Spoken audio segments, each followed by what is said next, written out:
मध्ये सुधाब्ध मणिमंडप रत्न विद्यां सिंहासनो परिगतां परिपीत वर्णां पीतांबर भरण माल्यभूषितांगी देवी नमामि धृतमुद्गर वैरजीवा जीवाग्रमादाय करेण देवी वामेन शत्रुन परपीडयन्तीं तदापि घातेन च दक्षिणेन पीतांबरढ्यां दीपजं नमामि। कौन से भैरव हैं? वो हैं स्वर्ण आकर्षण भैरव, जिनके पास धन देने का अधिकार है। कुबेर तो मंत्री हैं केवल धन के, वो धन की रक्षा करते हैं। आपने देखा होगा ना, कुबेर धन पे बैठे रहते हैं। लेकिन मणिमंडप लोक में जो क्षेत्रपाल हैं वो हैं स्वर्ण आकर्षण भैरव। वहां जो देवी निवास करती है रत्न जड़ित मंडप पर, 2 भुजा वाली और 4 भुजा वाली, जिसके एक हाथ में गदा, दूसरे हाथ में मुद्गर, तीसरे हाथ में पाशु हंटर और चौथे हाथ में शत्रु की जीवा है, जिस राक्षस पे वो बैठी हुई है। इसलिए इन्हें शवा आरूढ़ा, शव पे आरूढ़ भी बोला जाता है।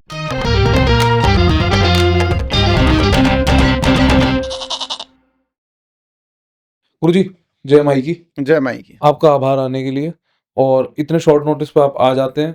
लोग आपको देखना बहुत ज़्यादा पसंद करते हैं। आपकी जो भी नॉलेज है उसको जानना ज़्यादा पसंद करते हैं, उसके लिए आभार। और आज हम बात करेंगे माँ बगलामुखी के बारे में, उनके ओरिजिन के बारे में, यानी कि उनकी उत्पत्ति के बारे में।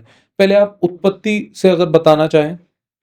देखिए, भारतवर्ष में 4 नवरात्र आते हैं। 2 गुप्त होते हैं, आषाढ़ मास और माघ मास के नवरात्र, और 2 होते हैं एक चैत्र मास के। अब आ रहे हैं शारदीय नवरात्र अक्टूबर में। 3 अक्टूबर से जो शुरू होने वाले हैं शारदीय नवरात्र, वो दस्तक दे रहे हैं।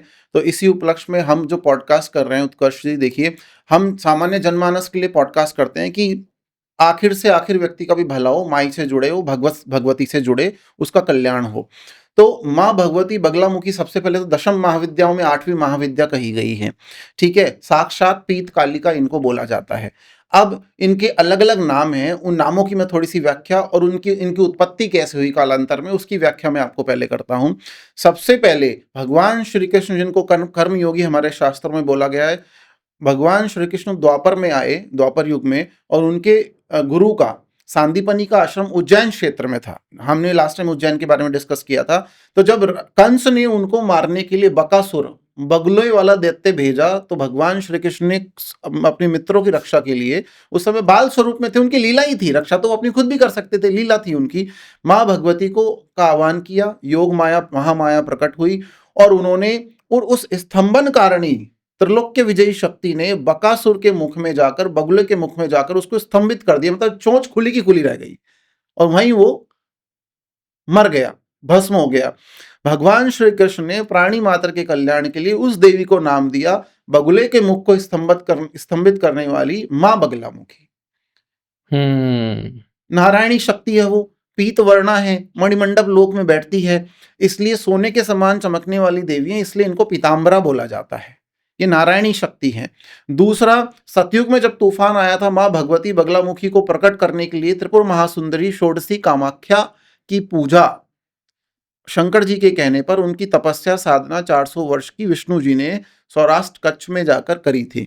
वहां से माँ भगवती का पीतांबरा स्वरूप प्रकट हुआ, एक ये कथा भी है। और माँ भगवती ने स्तंभित कर दिया उस तूफान को, उस राक्षस को, और विष्णु जी की सृष्टि को बचाया।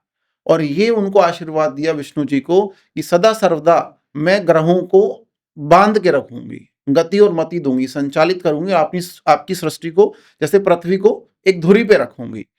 तो ये माँ बगलामुखी का रहस्य, ये स्वरूप है।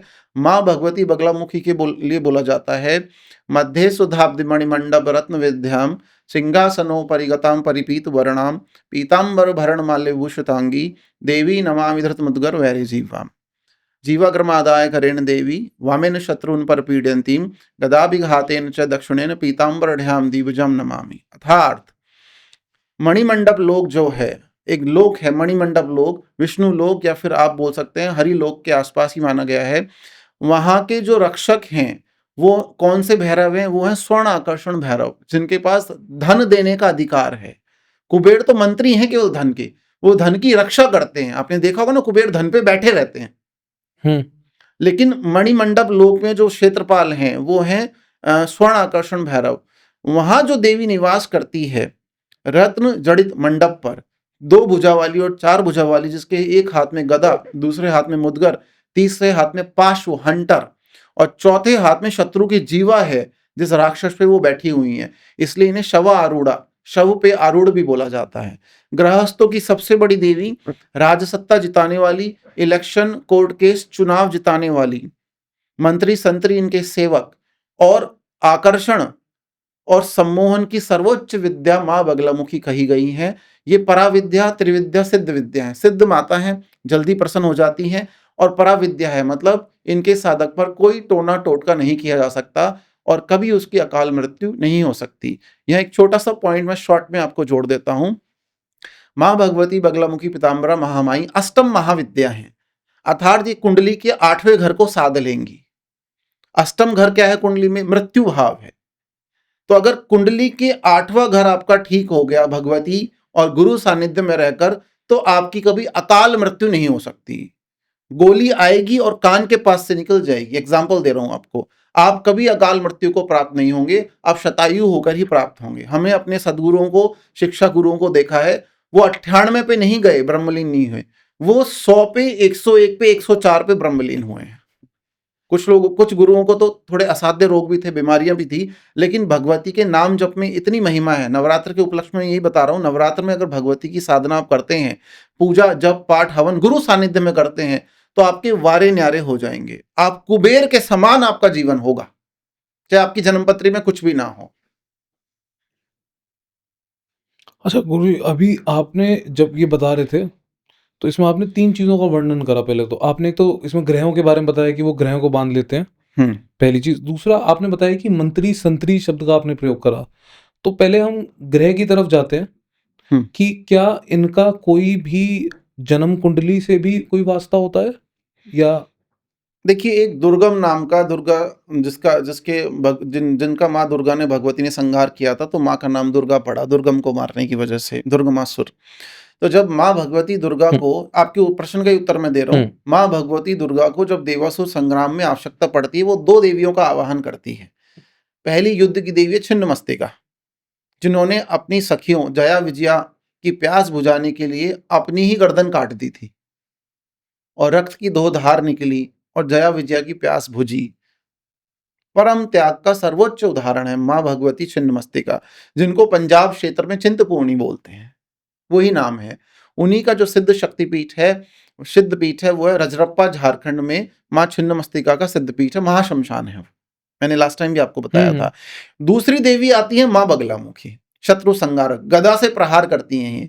इनको जिह्वा मुद्गर धारणी बोलते हैं, शत्रु की जीवा खींच लेती हैं ये।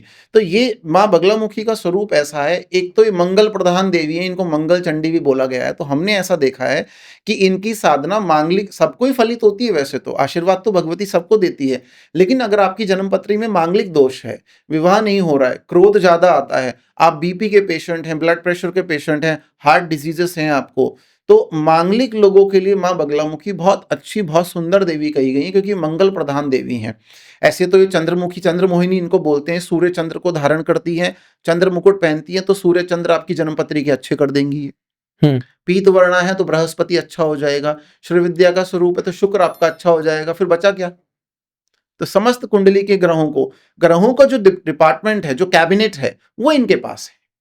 तो इनका साधक जो गुरु दीक्षा लेकर इनकी साधना, उपासना, जप, पूजा पाठ, हवन, होम आदि कर्म करता है, उसको ये ग्रहों के, नव ग्रहों के मंत्रिमंडल में 10वां मंत्री बना के शामिल कर देती हैं। तो गडकरी जी अमित शाह से तो कुछ कहेंगे नहीं, अमित शाह जी गडकरी से कुछ कहेंगे, तो मंत्री को क्या कहेगा? तो आप अभय हो जाते हो, आपको ग्रह बख्श देते हैं। ये इनका जन्मपत्री से संबंध है। अच्छा, और क्योंकि मंत्रियों के बारे में बात करें तो आजकल बहुत सारे मंत्री, बहुत सारे बड़े बड़े वकील और बहुत सारे बड़े बड़े लोग, यहाँ तक कि फिल्म इंडस्ट्री वाले लोग भी आजकल माँ बगलामुखी की साधना के लिए लोगों को ढूंढ रहे हैं, उनके पास जा रहे हैं। ये एकदम से ऐसा क्या हो गया लोगों को? देखिए, ये तो आप इस बात को सुनिए कि साधना का तात्पर्य क्या है। साधना के 2 उद्देश्य हो सकते हैं, या तो आपको भौतिक सुख साधनों की प्राप्ति चाहिए, या आपको भगवत मार्ग, कृपा और मोक्ष चाहिए। तो दूसरे विषय पे हम नहीं आ रहे हैं, क्योंकि आपने नेता, मंत्री, संतरी और आपने अभिनेताओं के बारे में पूछा है। तो भगवत प्राप्ति से तो उनका कितना मतलब है, ये हमसे ज्यादा आपको पता होगा शायद। तो हमारा कहने का मतलब ये है, वो अपने क्षेत्रों में एक्सपर्ट हो सकते हैं, लेकिन कहीं न कहीं उनको लगता है कि भई हमारी लाइफ में स्ट्रेस है, डिप्रेशन है, एंग्ज़ायटी है, हमें राजसत्ता प्राप्त करनी है, इलेक्शन जीतना है, हमें वाक सिद्धि प्राप्त करनी है कि 5000 लोगों की भीड़ में हम बोलें तो हमें सुना जाए, हमारा आकर्षण रहे, यश, मान, सम्मान, ऐश्वर्य रहे हमारा, और हम कला जगत में या जिस भी जगत में हम विख्यात हों। तो भौतिक साधनों की प्राप्ति के लिए लोग जाते हैं, वो भी बुरा नहीं है, दैट इज़ ऑल्सो ओके। योग और भोग दोनों की आवश्यकता है व्यक्ति को। आज हम भगवती को एक दीपक भी अर्पित करते हैं तो घी भी हम खरीदते हैं। धन की महिमा है ना कलयुग में। तो योग और भोग दोनों के लिए भगवती की साधना होती है। पहले कालांतर में इन ग्रंथों का, बहुत सारे जो ग्रंथ हैं उनका इतना महिमा मंडन नहीं था। अब धीरे-धीरे लोग पढ़ने लगे हैं। जैसे रावण संहिता हो गया, मुंडमाला तंत्र हो गया, ठीक है? शंकराचार्य महाभाग ने कितने ग्रंथ लिखे हैं, सौंदर्य लहरी, आनंद लहरी, तंत्र राज तंत्रम हो गया, डामर तंत्र हो गया। भगवान शंकर ने जितने भी ग्रंथ बताए हैं, जितना भी ज्ञान दिया है, वो 3 तरह के ग्रंथों में है। यामल, डामर एंड तंत्र। यामल कौन-कौन से हैं? रुद्रयामल, विष्णुयामल, ब्रह्मयामल। इन ग्रंथों में शिव पार्वती का पॉडकास्ट है, कन्वर्सेशन है। उसी से सारा ज्ञान मच्छिंद्र नाथ जी ने सुना, नाथ संप्रदाय के गुरु हैं, और शाबर मंत्रों का ज्ञान पूरे जगत में फैल गया प्राणी मात्र के कल्याण के लिए। दूसरा है डामर, डामर तंत्र में भी काफी सारे शोध हैं। और तीसरा है तंत्र, सम्मोहन तंत्र है, वशीकरण तंत्र है, ये सारे तंत्र हैं। तो कहने का तात्पर्य ये है, ये आजकल जो प्रचार हो रहा है माँ बगलामुखी का, माँ बगलामुखी से तो एक समय लोग थर-थर काँपते थे। लेकिन हम ये चाहते हैं कि प्रचार प्रसार पॉजिटिव हो। गुरु सानिध्य में आप दीक्षा करें। आपको भौतिक सुख साधन चाहिए, माँ ही देगी आपको। आपको योग और भोग चाहिए, माँ ही सभी सिद्धियों की प्राप्ति देती है। रुद्रयामल तंत्र में लिखा है कि हमारी सुंदरी की साधना योग और भोग दोनों प्रदान करती है। इसमें कुछ बुराई भी नहीं है। आप भोग भी करें, आप योग भी करें। ठीक। ये आपने 2 चीज़ों का वर्णन करा इसमें। पहली तो एक वाक सिद्धि के बारे में बात कर रहे हैं। इसको बताइए ज़रा एक्सप्लेन देखिए, करिए। वाक सिद्धि क्या होती है? आप बोले और फलित हो जाए। अच्छा। हाँ, ये ज्योतिष क्षेत्र में भी बहुत काम आएगी आपके, आपके जीवन में भी काम आएगी। वाक सिद्धि का मतलब है आप सोचें, काम हो जाए, इंद्रियों पर आपका निग्रह हो जाए, वशीकरण आपकी इंद्रियों का। सबसे पहले आपको किसी और को आकर्षित नहीं करना साधना से, आपके अपने जीवन में अंदर जो आपके काम, क्रोध, लोभ है, उनको काटना है, आपको उनकी बलि देनी है। जब आप अंदर से स्वच्छ हो जाएंगे, तब आप साधना के लिए आगे बढ़ सकते हैं। जिसका मन स्वच्छ नहीं है, वो तो भगवती के चरणों को देखकर शुरू तक नहीं आएंगे उसके तो। जैसे सुदामा था, सुदामा का मैंने आपको पहले भी जिक्र किया। माँ बगलामुखी की साधना 2 ही तरह के लोगों के लिए है। या तो वो दानवीर कर्ण हो कि दे दे और भूल जाए, कवच कुंडल दे दिया, त्याग कर दिया और भूल जाए और वीर गति को प्राप्त हुआ। या फिर वो सुदामा हो कि आखिरी प्रॉपर्टी, आखिरी संपत्ति भी उसने दान कर दी। आज हम किसी को बोलें भाई आप अपनी गाड़ी दे दो हमें 1 साल के लिए, कौन दे देगा? राइट। तो ये साधना भाव प्रधान है, ये भाव के लोगों के लिए है। तंत्र, मंत्र, जप, यंत्र, संस्कृत सब जरूरी है, नेसेसरी है। न्यास जरूरी है, इनका कीलक जरूरी है, इनका यंत्र लेपन, यंत्रार्चन सब जरूरी है। माई की साधना में कवच भी जरूरी है, गुरु दीक्षा जरूरी है, लेकिन सबसे पहले भाव होना चाहिए। हमारे गुरु महाराज ये कह के गए हैं कि आपके पास अगर 1 लोटा जल नहीं है, कोई नहीं, फिर भी चल जाएगा। धूप बत्ती नहीं है, चल जाएगा। प्रसाद या नैवेद्य नहीं है, चल जाएगा। आसन नहीं है, दैट इज ओके। बट आपके पास भाव ही नहीं है। सब कुछ आपके पास है, अट्टालिकाएं हैं, बड़े बड़े बंगले हैं आपके पास, लेकिन आपके पास माई के प्रति भाव ही नहीं है, करुणा ही नहीं है, तो आपकी साधना जन्म जन्मांतर तक सफल ही नहीं होगी। दूसरा पॉइंट, गोबर से लीपे हुए चबूतरे पे भगवती प्रकट होगी, मार्बल की अट्टालिकाओं में देवी नहीं आती है। कितना ही सुंदर मंदिर खरीद के आप ले आओ, भगवती को उससे कोई मतलब नहीं है। अगर मतलब ही होता तो भगवती गुफा, शिला, कंदरा नदियों के पास क्यों रही? वैष्णो देवी पर्वत पे क्यों है? त्रिकुटा पर्वत पे, द्रोणगिरी पर्वत पे क्यों है मंदिर? ठीक है, दत्तात्रेय भगवान जो थे वो कौन से पर्वत पे गए थे? गिरनार पर्वत पे क्यों गए थे? त्रिकुटा पर्वत पे मैंने वैष्णो देवी बताई, विंध्याचल पर्वत में विंध्यवासिनी देवी है, नैना देवी हिमाचल में है, ठीक है, ब्रजेश्वरी उत्तराखंड में है, और सबसे बड़ी तंत्र की अधिष्ठात्री देवी त्रिपुर महासुंदरी राजराजेश्वरी षोडशी कामाख्या वो नीलांचल पर्वत पे है। तो अट्टालिकाओं में क्यों नहीं है? कि अट्टालिका से कोई मतलब नहीं, अट्टालिका जहां शुरू होती है भाव खत्म हो जाता है। तो आपको भावपूर्ण साधना करनी है नवरात्र। अच्छा, और इसमें जो आपने बताया पहले लोग थर-थर काँपते थे माँ बगलामुखी से, अभी आपने बताया। ये क्यों, ऐसा क्यों? भाई ये युद्ध क्षेत्र में बड़ी जबरदस्त महाशक्ति हैं, युद्ध की देवी कहीं गई हैं। अच्छा। तो पृथ्वीराज चौहान इनके बहुत बड़े साधक थे। मैंने पिछली बार भी आपको शायद बताया था, पृथ्वीराज चौहान इनके बहुत बड़े साधक थे। जितने भी राजा महाराजा रजवाड़े थे जो अपनी सत्ता बचाना चाहते थे, युद्ध क्षेत्र में इनकी साधना करते थे और शत्रुओं का संहार हो जाता था और वो विजयी रहते थे। आप इससे पहले ये जानिए कि पुरातन काल में इनके चमत्कार देखो आप। जब अंगद, बाली पुत्र अंगद जब रावण की सभा में गया था, उसको श्री राम ने दूत बना के भेजा था। उसकी पूंछ रावण के गुप्तचर, अनुचर, सहचर और रावण खुद ही नहीं उठा पाया था। स्तंभन शक्ति थी वहां पे, मतलब चिपक जाना। वो स्तंभन शक्ति है मां बगलामुखी की। बगला का मतलब क्या है? वल्गहा, मतलब निवारण की देवी। लगाम लगा देती हैं शत्रु पे, निवारण कर देती हैं, स्तंभन दे देती है, रोक देती है। वहीं शंकराचार्य महाभाग जो सबसे पहले आदि शंकराचार्य हुए, उन्होंने रेवा नदी का स्तंभन किया था इन्हीं की शक्ति से। नदी स्तंभित कर दी उन्होंने, बर्फ बना दिया उसे। ठीक है। मेघनाथ लक्ष्मण की बॉडी देवासुर संग्राम में नहीं उठा पाया था, वो भारी हो गई थी, उसमें भी स्तंभन शक्ति थी। सूर्य चंद्र को इन्होंने रोका हुआ है। देवासुर संग्राम में महर्षि च्यवन, एक ऋषि हुए महर्षि च्यवन, उन्होंने इंद्र के वज्र को स्तंभित कर दिया। तो जहां भी स्तंभन शक्ति है वहां पे मां बगलामुखी विद्यमान है। बस ये देखिए आप। अच्छा,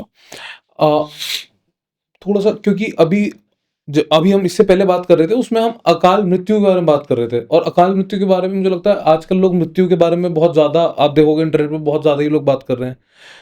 अकाल मृत्यु को थोड़ा सा अगर आप एक्सप्लेन करके मुझे बताएं कि उसका कैसे, मतलब ये कैसे साधक और साधना क्या होती है इसके लिए? देखिए, अकाल मृत्यु एक शब्द सुनने में तो बड़ा ऐसा लगता है बहुत वैसा शब्द है, लेकिन अकाल मृत्यु जिसकी होती है वही जानता है। मैं आपको एक बहुत इंपॉर्टेंट चीज आपके पॉडकास्ट के माध्यम से बता रहा हूं। जो भी व्यक्ति निकृष्ट शक्तियों की साधना करता है, अगर कोई भगवान शंकर की साधना कर रहा है उत्तम है, 10 महाविद्याओं की साधना कर रहा है सर्वोत्तम है, विष्णु जी की साधना है, जो भी कर रहा है, हनुमान जी की पूजा पाठ कर रहा है, लेकिन अगर कोई भूत प्रेत पिशाचों की साधना कर रहा है, डाकनी शाकनियों की साधना कर रहा है, या फिर वो निकृष्ट लो कैटेगरी की शक्तियों की साधना कर रहा है अपनी स्वार्थ पूर्ति के लिए, गंधर्वों की साधना कर रहा है, देंगे तो वो लेंगे पहले आपसे। क्या? सब कुछ। अगर आपको वो देंगे, बैंक आपको तब देगी जब आप कुछ धरोहर रखोगे। तो निकृष्ट शक्तियां, भूत प्रेत पिशाच, नेगेटिव शक्तियां जो हैं वो आपको नेगेटिव बना देंगी, बिल्कुल कालिक पोत देंगे आपके चेहरे और चरित्र पे। तो अगर आप उनकी साधना करते हैं, ये तो ग्रंथों में लिखा हुआ है, तो आपको वैसा ही बना देंगी वो। आप उनसे सब कुछ मांगते रहिए, वो देती रहेंगी, लेकिन जब वो लेने पे आएंगी और आपने नहीं दिया तो वो आपको अपना बंधक, गुलाम, सेवक बना के आपके समस्त मोक्ष का भक्षण कर लेंगी। जितने भी मोक्ष भक्षण हो जाएंगे और अपने लोक में आपको सदा सर्वदा के लिए गुलाम बना के ले जाएंगी। आपकी मुक्ति नहीं हो पाएगी फिर। और जब मुक्ति नहीं हो पाएगी फिर वही भटकते रहते हैं पेड़ों पे। आपने कीकर, बबूल, इन पेड़ों पे बिना मुक्ति वाले ही लोग भटकते रहते हैं। फिर एक अकाल मृत्यु ऐसे भी होती है, कोई षटकर्म, अविचार, मारण, मोहन, वशीकरण, सम्मोहन, उच्चाटन आपके ऊपर कर देता है, और अगर आपका कवच सॉलिड नहीं है, आप किसी देवी देवता का पूजा पाठ नहीं करते हैं और आप उसमें फंस जाते हैं, तो अकाल मृत्यु वैसे भी होती है। आपके नवग्रहों में कालसर्प दोष है, पितृदोष है, वहां से भी अकाल मृत्यु हो सकती है। तो हजारों कारण अकाल मृत्यु के हो सकते हैं। लेकिन जैसे अकाल मृत्यु मार्कंडेय की लिखी हुई थी, यम लेने आया, भगवान शंकर ने उसे बचा लिया मृत्युंजय महादेव ने। तो मृत्युंजय महादेव का जब आप स्वरूप देखेंगे, आगे कालिका विद्यमान है तंत्र क्षेत्र में, पीछे मां बगलामुखी है, ठीक है, बाएं उनके बैठी हुई छिन्नमस्तिका और दाएं उनके भुवनेश्वरी बैठी हुई है। जब आप देखेंगे पूरे स्वरूप को तो आपको पता लगेगा षडामनाय शिव होते हैं। 6 तरह के शिव बोले गए हैं: सदाशिव, वामदेव शिव, अघोर शिव, सद्योजात शिव, तत्पुरुष शिव, ईशान शिव। तो उनके आसपास देवियां भी विचरण करती हैं। भगवान शंकर को संहार और सृष्टि चलाने में जो 10 महाविद्याएं हैं वो मदद करती हैं। तो भगवान शंकर की 10वीं महाविद्याएं सहचरी हैं। जैसे कामाख्या के भैरव कामेश्वर हैं, जिनको उमानंद भैरव बोलते हैं। ललिता माँ के भैरव ललितेश्वर हैं। माँ बगलामुखी के भैरव आनंद भैरव है, मृत्युंजय भैरव है, या त्र्यंबक भैरव भी बोलते हैं इनको। तो ये एक बहुत बड़ा कॉन्सेप्ट है जो आपको समझना पड़ेगा। सात्विक शक्तियों से जुड़े, कोई अकाल मृत्यु नहीं होगी, धन धान्य बना रहेगा, गौ सेवा, ब्राह्मणों की सेवा और तीर्थों की सेवा आपकी चलती रहेगी, भगवती आशीर्वाद देगी, और आप योग और भोग बिना बोले आपको मिलता रहेगा। मतलब बाहर के जो हमारे व्यूअर्स हैं उनके लिए मैं आपको इंग्लिश में भी बता देता हूँ, you don't have to ask anything to goddess. अपना कटोरा फैलाने की आवश्यकता नहीं, माई को छोटा ना करे कटोरा फैला के। अगर वो त्रिकालदर्शी है, she knows what you want.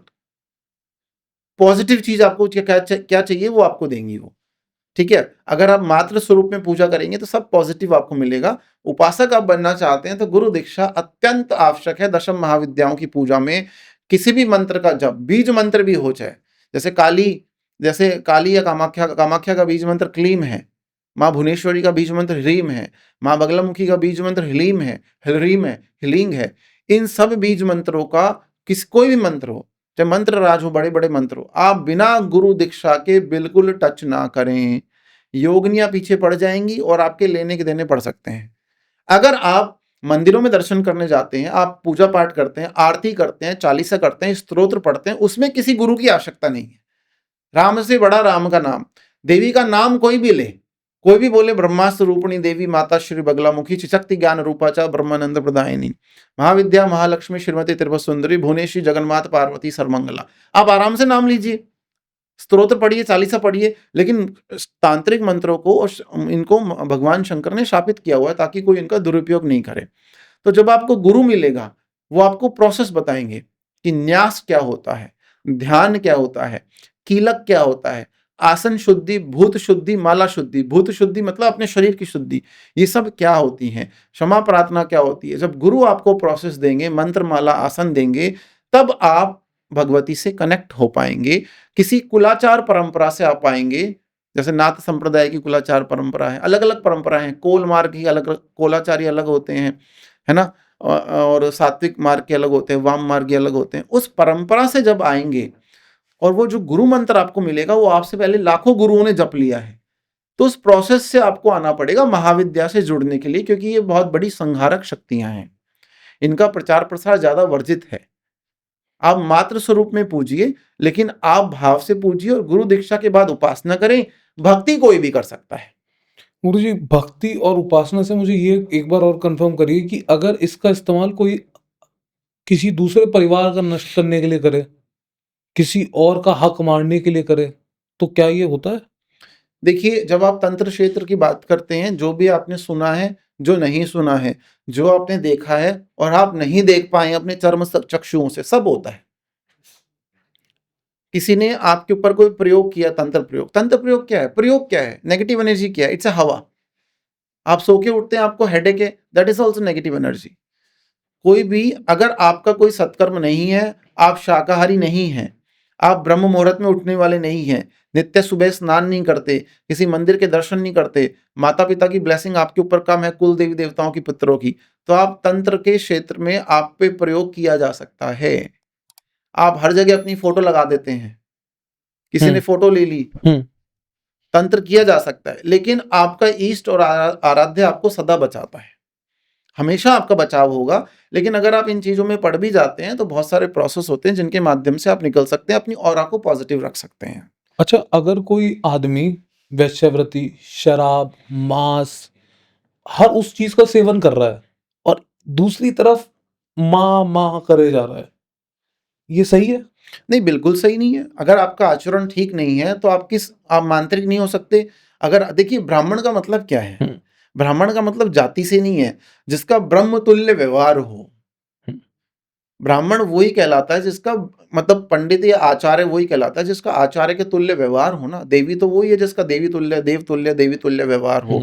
तो आपको सबसे पहले साधनाओं में क्या बताएगा, ब्रह्मचर्य का पालन, शाकाहार, आहार विहार प्रत्याहार की शुद्धि होनी चाहिए पहले। मतलब मनसा वाचा कर्मणा, मतलब मन से, वचन से और कर्म से आपको शुद्ध होना पड़ेगा, तब देवी देवता आपके ऊपर कृपा करेंगे। ये सबसे अत्यंत जरूरी है, बहुत जरूरी चीज है आपने पूछी। यानी कि तामसिक प्रवृत्ति का आदमी सबसे पहले अपना आप खुद स्वयं सात्विक करे, उसके बाद माँ की तरफ देखिए, देखे। तामसिक प्रवृत्ति का जो व्यक्ति है, ठीक है, वो तामसिक साधना अगर कर रहा है तो आप सबसे पहले ध्यान रखिए, वो मार्ग भी है, तमस का मार्ग भी है, ठीक है। राजसी मार्ग है, सात्विक मार्ग है, तामसिक मार्ग है। लेकिन तामसिक व्यक्ति का कभी आपने परिवार देखा है नहीं। कि उसके बच्चे फल फूल रहे हैं? तो तामसिक साधनाएं जो हैं वो शमशानवासी भूत भावनों के लिए है। वो इस संसार का परित्याग करके शमशान में जा चुके हैं, वो तो विषय ही अलग हो गया। अभी हम्म तो हम क्या है, जो ग्रस्त में लोग रहते हैं, जो नवरात्र की पूजा पाठ करना चाहते हैं, जो अपनी ऑरा पॉजिटिव करना चाहते हैं, जो पीत वर्ण चाहते हैं अपनी ऑरा में। पीला कलर किसका होता है आप बताइए? ऑक्सीजन का होता है, जो प्राणदायिनी शक्ति है। ये पीला कलर ऑक्सीजन का होता है। कोरोना में हमें सिलेंडरों से पता लगा, अच्छा पहले नहीं पता था। हम्म ठीक है, जब कोरोना में ऑक्सीजन ऑक्सीजन होने लगा तब हमें पता लगा, हमें भी तब पता लगा भाई इसका कलर पीला होता है। हमने शोध किया इस पे। और नीला कलर होता है नेगेटिविटी का, नाइट्रोजन का, वो शनि से संबंधित है। जिनकी बॉडी में नील पड़ जाती है, नीले कलर बढ़ने लगते हैं, शनि की ढैया 7.5 में आर्थराइटिस हो जाता है उनको, हड्डियों का रोग। तो नीला और पीला ये है। अगर आप देवी साधना करते हैं, उचित साधना करते हैं, गुरु के सानिध्य में करते हैं, तो आपके हाथ हमेशा गुलाबी रहेंगे और आप पीत वर्ण के रहेंगे। ठीक है ठीक है। ठीक है। अच्छा गुरुजी, अब क्योंकि आपने बात करी मुझसे अभी कि आज हम जो ये घरेलू लोग होते हैं उनके बारे में बात करें ना, अब क्या हर आदमी माँ बगलामुखी की साधना कर सकता है? हर आदमी कोई भी साधना कर सकता है, बशर्ते उसके गुरु मिले हैं उसे। अच्छा, गुरु की वो- इंपॉर्टेंस क्या है इसमें? गुरु की इंपॉर्टेंस ये है कि गुरु बताएगा आपको कि आप किस क्षेत्र में जाएं। एक अच्छा गुरु जिसको मुहूर्त का और जन्म पत्रिका का ज्ञान होगा, वो देखेगा आपके 5th हाउस में कौन सा प्लैनेट है। सपोज मान लीजिए मेरे 5th हाउस में कन्या राशि बैठी हुई है। कन्या राशि का मतलब नंबर 6 लिखा हुआ है, ठीक है। वर्गो बोलते हैं शायद इसको अंग्रेजी में। ठीक है, और कन्या राशि का जो स्वामी है वो बुध है। तो बुध किसका प्रतिनिधित्व करता है? बुध गणेश का और दुर्गा का प्रतिनिधित्व करता है। तो या तो आप दुर्गा की कोई साधना लें, लक्ष्मी स्वरूप तामसिक साधना ने, या फिर आप गणेश जी की सेवा करें। तो थोड़ा सा ये गुरु आपको बता दे और आपको दीक्षित कर दें। आपके देखिए, जब भी कोई साधना में जाता है, गुरु दीक्षा का मार्ग क्या है? सबसे पहले उसको गुरु को भोज देना पड़ता है। ठीक है, उसको स्तोत्र का पाठ करना पड़ता है जो गुरु बताते हैं। जैसे बगलामुखी साधना में कोई जाता है, बगलामुखी दीक्षा कोई लेता है, तो अलग अलग मंदिरों की, अलग अलग स्थानों की, अलग अलग पीठों की, मठों की अलग अलग प्रक्रियाएं हैं। एक जन सामान्य में जो प्रक्रिया शास्त्र में लिखी हुई है, सबसे पहले आपको श्री बगलामुखी पीताम्बरा महामाई के 108 नाम, जिसको बोलते हैं अष्टोत्तर शतनाम स्तोत्र संस्कृत में, उसका पाठ कराया जाता है, 1100 पाठ का। फिर आप गाय को, गुरु को, कुल देवी देवता और ईष्ट को भोग देते हैं। उसके बाद आपको एकाक्षरी मंत्र मिलता है। इसको बोलते हैं क्रम दीक्षा। एक एक करके आपको मंत्र मिलते हैं। हर मंत्र का आप 1.25 लाख, 4 लाख, 12 लाख जप करते हैं। फिर धीरे धीरे एकाक्षरी मंत्र क्या है? That is the battery of your mobile. ये आपके बड़े बड़े मंत्रों की बैटरी है। ये जैसे हम बोलते हैं ओम क्रीम कालिकाय नमः, तो क्रीम एकाक्षरी मंत्र है। इस मंत्र को चार्ज करने के लिए बीजाक्षर क्रीम है। तो पहले क्रीम 4-5 लाख बार जपें आप, फिर आप इस मंत्र को जपने के अधिकारी होंगे। और इतना धैर्य पेशेंस तो है ही नहीं किसी के अंदर। अगर मैं बोलूँ 3 साल की आपकी गायत्री की साधना है, वो तो विदेश भाग जाएगा इतने।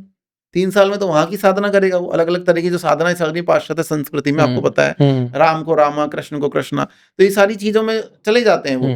तो मेरा कहने का मतलब है, गुरु सानिध्य में आप रहें, गुरु आपको उचित मार्ग बताता है। जो व्यक्ति गुरु सानिध्य में भगवती की साधना करता है, मां उसके लिए गुरु बन जाती है।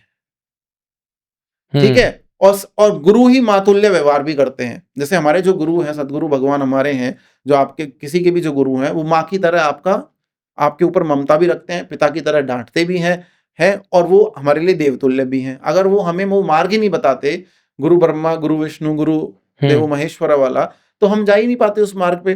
तो भगवती का साक्षात्कार कराने के लिए आपके गुरु होने चाहिए। गुरु आपको बताएंगे कि आपका कौन सा मार्ग है। ठीक है। गुरु काफी इंपॉर्टेंट है गुरु की आगे महिमा चलने बहुत के है। लिए भी। देखिए, एक पॉइंट यहाँ पे और मैं आपको बता दूं, गुरु कभी जन्म नहीं लेता, न ही उनका मरण होता है। गुरु इज अ तत्व। शरीर चला जाता है, वो गुरु तत्व यहीं रहता है, एलिमेंट यहीं रहेगा वो। और वो गुरुओं की जो शक्ति है, आपसे पहले आपके गुरु, आपके दादा गुरु, परदादा गुरु, शास्त्र में है ये। तो उन सबकी एनर्जी आपके साथ चलती है। आजकल ये ऑरा की मशीनें आ गई, हम ऑरा चेक कर रहे हैं, ऑरा चेक कर रहे हैं, ऑरा चेक कर रहे हैं। कोई मशीन हमारे ऊपर लगा के देख लो कि कोई कितने गुरुओं की आशीर्वाद साथ में चलता है। हमें भी नहीं पता होगा वो, आपको भी नहीं पता होगा। लेकिन कई बार आपने देखा होगा, गाड़ी आप चला रहे हैं, आप बच गए, आपने सीट बेल्ट नहीं पहनी थी। अभी मैं कहीं की यात्रा कर रहा था और मैं अपना आधार कार्ड भूल गया था। मैं कामाख्या परिक्षेत्र जा रहा था और मैं अपने गुरु महाराजों से मिलने के लिए, और मैं अपना आधार कार्ड ले जाना भूल गया। अब भाई जो सिक्योरिटी चेक इन होता है एयरपोर्ट पे, दिल्ली मुंबई जैसे बड़े बड़े एयरपोर्ट पे, तो वो आपको कहाँ जाने देंगे? और वो भी वो वीआईपी गेट था, कहाँ जाने देंगे? हमारे साथ हमारा 2-3 लोग भी जा रहे थे, तो हमने माई को बोला कि माई आज तो होगी बेइज्जती, और वो भी तगड़ी वाली, अब बचा आप सकते हो। 3 बार हमने माई का मंत्र पढ़ा, प्रणाम किया माई को मन मन में, गुरु महाराज को प्रणाम किया। जैसे ही हम गए, सीआईएसएफ के जो व्यक्ति होते हैं, जो सेवा देते हैं, सर्विस देते हैं वहाँ, जो चेक इन करते हैं, वो राजस्थान के उस क्षेत्र का जहाँ हमारा जन्म हुआ है। और उसने बोला हम आपकी वीडियो देखते हैं, जाइए आप बताइए। तो ये क्या है? लोगों के लिए कुछ भी हो सकता है, हमारे लिए तो कृपा है भाई, ये कृपा है माई की है। जाते समय भी ऐसा हुआ और आते समय भी माई ने कोई जुगाड़ लगा दिया। तो अपने बालक के लिए वो सदा सर्वदा अपने सेवकों को, अपनी परिचारिकाओं को भेज देती है कि जाओ मेरे बालक का काम करके आओ। बस यही आशीर्वाद, इसी को सिद्धि बोलते हैं। सिद्धि कुछ भी नहीं है, सिद्धि है भगवती की प्रसन्नता। आपने पुष्प चढ़ाए, माई प्रसन्न हो गई। आपने शहद चढ़ाया, मधु चढ़ाया, माई प्रसन्न हो गई। आपने पंचगव्य आपने पंचामृत चढ़ाया, माई प्रसन्न हो गई। आपने होम हवन जप तर्पण किया, माई प्रसन्न हो गई। प्रसन्नता ही सिद्धि है कलयुग में। आप जो लोग ये बोलते हैं कि मैंने 20 फुट के गणेश देख लिए, 40 फुट के शंकर देख लिए, 70 फुट के मैंने काल भैरव देख लिए, आपने देख लिए तो आप इनका प्रचार प्रसार क्यों कर रहे हैं? आपने देख लिए तो आप अलग अलग माध्यमों पे, पॉडकास्ट पे आके, टीवी पे आके आप महिमा मंडन क्यों कर रहे हैं? जैसे ही आप महिमा मंडन अपना शुरू करते कि मुझे दर्शन हुए, तुम्हें दर्शन नहीं हुए, कृपा से तुम्हें दर्शन हुए, तो ये महिमा मंडन करना बिल्कुल गलत है। क्यों? उसमें देवता छोटा रह जाता है, गौण हो जाता है, और अपने आप को पुजवाने लगते हैं आप। तो ये आपके व्यक्तिगत अनुभव हैं, आप उनको अपने साथ रखें। देवता और आराध्य और आप भक्त बोलते हैं ना, डाइटी और जो आपका भक्त डिवोटी है, उनके बीच में होना चाहिए। ये कैमरे पे बताई जाने वाली चीज नहीं है। अभी तो मैं एक बहुत बड़े एस्ट्रोलॉजर को सुन रहा था, अभी 10-15 दिन पहले ऐसे ही मैं फ्लाइट में बैठा था, तो हमारा नेट अभी फ्लाइट चलने से पहले मैं सुन रहा था। वो बोल रहे थे कि कल मुझे दर्शन हुए, और जैसे ही मैं अपने ध्यान करने वाले सोफे से नीचे उतरा, तो यहां पे मेरा माथा खिसक गया। ध्यान करने वाला सोफा, मतलब आप ध्यान जो करते हैं, मतलब आप इतने बुद्धिहीन और शून्य हो गए हैं कि जिस वसुंधरा ने और धरती ने, जिस मट्टी ने आपको जन्म दिया, आप उस पर बैठ के ध्यान नहीं कर रहे हो। जबकि उनको कोई हेल्थ इशू नहीं है, मुझे पता है, वो सही सलामत ठीक ठाक एक पीस में है व्यक्ति, एंड ही सेइंग मैं सोफे पे बैठ के ध्यान करता हूं। क्यों? आसन पे बैठो, जमीन पे बैठो, आपकी जो मैग्नेटिक एनर्जी होती है पृथ्वी की, उससे जुड़ी है, आप उससे कनेक्ट होइए। तो ये सब तथाकथित चीजें हैं, ये सब चल रही हैं पॉडकास्टों के माध्यम से। आप इन चक्करों में, दर्शन के चक्करों में ना पड़े। आप सामान्य तरीके से गुरु सानिध्य में पूजा करें। दर्शन और कृपा, हम तो कृपा पहले लेंगे, क्योंकि अगर आप दर्शनों के पीछे जा रहे हो, इसका मतलब जो मंदिर में विग्रह है उसको आप भगवान नहीं समझते हो। अगर आप ये सोचते हो मूर्ति है केवल, भाई उसकी प्राण प्रतिष्ठा हुई है, उसका विग्रह है, वो वहां देवता विराजमान है, और कौन से दर्शन चाहिए आपको? अब मां बगलामुखी के दर्शन आपको करने हैं, तो आप न तो सनकादिक मुनि हो, न सनत कुमार हो, न नारद हो, जहां से ये परंपरा शुरू हुई। अश्वत्थामा, द्रोणाचार्य, कर्ण, अर्जुन, भीष्म पितामह, राम, रावण, आपने क्या अपने जीवन में कभी त्याग करना सीखा है? क्या आपने, मतलब हम सबके लिए बोल रहे हैं, क्या आपने अपना भोजन छोड़ के पक्षियों को, मछलियों को, किसी वंचित शोषित को खिलाया है कि देवता की दृष्टि आपकी तरफ जाए? दशरथ का राजपाठ देखने के लिए इंद्र देवताओं के साथ आते थे। जैसे आज रूस के व्यक्ति भारत के निर्वाचन आयोग को देखने आते हैं कि चुनाव इतना बड़ा कैसे हो जाता है। तो कौशल नरेश, मतलब अयोध्या को चलाने वाले जो दशरथ थे, राजा दशरथ चक्रवर्ती सम्राट, उनसे सीखने के लिए, उनके नियम कायदे कानून को और उनकी सुख शांति, ऐश्वर्य, वैभव और चतुरंगिनी सेना को देखने के लिए इंद्र भगवान आते थे। तो पहले हमें पात्र बनना पड़ेगा। कुपात्र को कुछ नहीं मिलता, सुपात्र के पास कोई कमी नहीं रहती। मुझे लगता है खो गया आप बातों में। मैं तो वो इमेजिन करने लगा अयोध्या सोने की ऐसे नगरी और तरफ कुछ। अच्छा ठीक है। अच्छा गुरुजी थोड़ा सा मंत्रों की तरफ बढ़ते हैं। पहले मुझे ये बताएं कि ध्यान मंत्र क्या होता है? देखिए, ध्यान मंत्र से पहले आप थोड़ा-सा मुद्राओं के बारे में भी सुनें। ध्यान मंत्र मुद्राएँ साथ-साथ चलती हैं। जैसे हमारे यहाँ भी कोई गेस्ट आता है तो हम उसका स्वागत-सत्कार करते हैं, उसे बैठाते हैं, आसन देते हैं।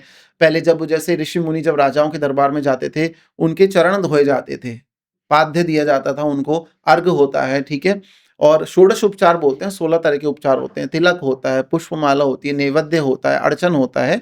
तो ध्यान जब आप किसी देवता को प्रकट करना चाहते हैं, अर्थात आप चाहते हैं भई हमारे आप जो पूजा-पाठ, हवन, जप, अनुष्ठान देवियों का कर रहे हैं, जो यंत्र आपने सामने रखा है या फ़ोटो आपने माई का चित्र सामने रखा है, तो वहाँ भगवती आके सुने। तो उसके लिए ध्यान मंत्र होते हैं। जैसे माँ बगलामुखी कामाख्या साधना हम बताते हैं जनरली, तो माँ बगलामुखी का ध्यान मंत्र मैंने आपको पहले भी बताया था। जीवाग्रमादाय करेण देवी वामेन शत्रून् परपीडयन्तीं गदाभिघातेन च दक्षिणेन पीताम्बरढ्यां द्विभुजां नमामि। ध्यान करते समय अंगूठा अनामिका पे लगेगा और आपके हाथ ऐसे रहेंगे। कैसे? इस तरह से मानते अच्छा, हैं आप कैमरे पे ऊपर ऐसे दिखाना। ध्यान की माई हाँ, प्रकट हो आप, ठीक है। है ना? हाँ। और जब आप स्थापन कर देते हैं, हुँ। उनको आसन देते हैं, हुँ। तो आप इस तरह से करें अच्छा। या फिर आप ऐसे भी कर सकते हैं, ठीक है? हुँ। तो ये ध्यान और स्थापन इस तरह से होता है, आह्वान इस तरह से हम करते हैं। अलग-अलग मुद्राएँ होती हैं, मुद्राओं को दिखाने से देवी प्रसन्न होती है। ऐसे ही जब आप कामाख्या की बात करते हैं, तो कामाख्या के 2 ध्यान प्रचलित हैं माँ कामाख्या के। अब नवरात्र चल रहे हैं, सामान्य ध्यान मैं आपको बताता हूँ जिससे सब लोगों का भला हो जाएगा। कामाख्या वरदे देवी नील पर्वत वासिनी त्वं देवी जगन्माता योनि मुद्रे नमस्तुते। हुँ। मतलब उस योनि रूपिणी शक्ति जो नीलांचल पर्वत में बैठी हुई है और समस्त कामनाओं की पूर्ति करने वाली माँ राजराजेश्वरी भगवती है, उसको हम साष्टांग प्रणाम करते हैं। तो प्रसन्न होके क्यों नहीं आएगी वो, आप बताओ? तो सात्विक साधनाओं में ध्यान करें, माई का पूजन, जप, हवन, अर्चन करें। अखंड ज्योत भी आप जला सकते हैं 9 दिन, सामान्य ज्योत भी जला सकते हैं। अगर आप उचित गुरु सानिध्य में 9 दिन अगर आप साधना कर लेते हैं, मैं बता रहा हूँ, कुबेर के समान चमकने लग जाओगे आप। आपके जो अभाव है ना, भौतिक भौतिक साधन भी देखिए, साधना का मतलब पहले आपके भौतिक साधन ही पूरे हो जाएंगे। बोलते हैं ना कि आप साधनों से साधना की तरफ चले जाएंगे। साधना का मतलब क्या है, मैं आपको एक लाइन में समझा देता हूं, आप सुन लीजिए। देवी साधना, महाविद्या साधना का क्या मतलब है। ये जो पूरी आपका जीवन है, पूरी यात्रा जो आपकी है ना, वो 1-2 फुट की यात्रा है। इसका मतलब क्या होता है, ये मूलाधार चक्र जो नाभि में है और शून्य चक्र या सहस्त्रार्थ यहां पर है, अपनी प्राणदायिनी प्राण जीवनी शक्ति को उधर्व गति में यहां से यहां तक ले जाने की जो साधना है, उसमें 1 वर्ष भी लग सकता है, उसमें 1000 वर्ष भी लग सकते हैं, उसमें कल्प भी लग सकते हैं। बस ये यहां से यहां तक की साधना है आपकी। मूलाधार चक्र को साध कर अपनी प्राण जीवनी शक्ति या कुंडलिनी शक्ति को भगवती का सानिध्य, गुरु सानिध्य प्राप्त करके सहस्त्रार्थ तक लाना, उसको हम साधना बोलते हैं। जब वो सहस्त्रार्थ तक आती है, तो कोई कॉन्वलेक्सा काम नहीं करेगा, कोई स्विच वर्ड काम नहीं करेगा, कोई पोर्टल नहीं खोलना पड़ेगा, ठीक है?